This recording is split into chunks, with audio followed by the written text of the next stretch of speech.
Neem, తులసి, turmeric ఇవన్నీ home remedies కదా! కానీ ఇప్పుడవి సైంటిఫిక్ మెడిసిన్స్‌గా మారుతున్నాయి. యెస్, మీరు వింటున్నది నిజమే. ఇండియన్ హెర్బల్ హెల్త్‌లో గ్లోబల్ లెవెల్‌కైతే రీచ్ అవుతుంది. సీఎస్ఐఆర్, ఆయుష్ మినిస్ట్రీ, డీఆర్‌డీఓ కూడా కలిసి నేచురల్ ప్లాంట్ బేస్డ్ మెడిసిన్స్ మీద రీసెర్చ్ అయితే స్టార్ట్ చేశారు. ఆయుర్వేద ప్లస్ మోడర్న్ సైన్స్‌ని కంబైన్ చేసి ల్యాబ్ టెస్టెడ్ హెర్బల్ డ్రగ్‌నైతే క్రియేట్ చేస్తున్నారు. ఇది like diabetes, arthritis, even mild డిప్రెషన్‌కి హెర్బల్ బేస్డ్ టాబ్లెట్స్‌నైతే డెవలప్ చేస్తున్నారు. ఈ స్టెప్స్‌తో ఇండియన్ గ్లోబల్ లెవెల్‌లో హెల్త్ హబ్‌గా మారుతుంది. కానీ చాలా లోకల్ ప్రొడక్ట్స్ చెప్పలని చెప్పి టెస్టింగ్ లేకుండా మార్కెట్‌లో ఉన్నాయి. ఇంట్లో ఉన్న రెమెడీస్ ఇప్పుడు సైన్స్ బ్యాక్డ్ సొల్యూషన్‌గా మారడం ప్రౌడ్ మ్యాటర్.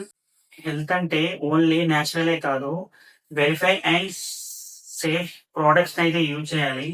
మరిన్ని ఇన్ఫర్మేషన్ కొరకు మన ఛానెల్ అయితే సబ్స్క్రైబ్ చేసుకోండి.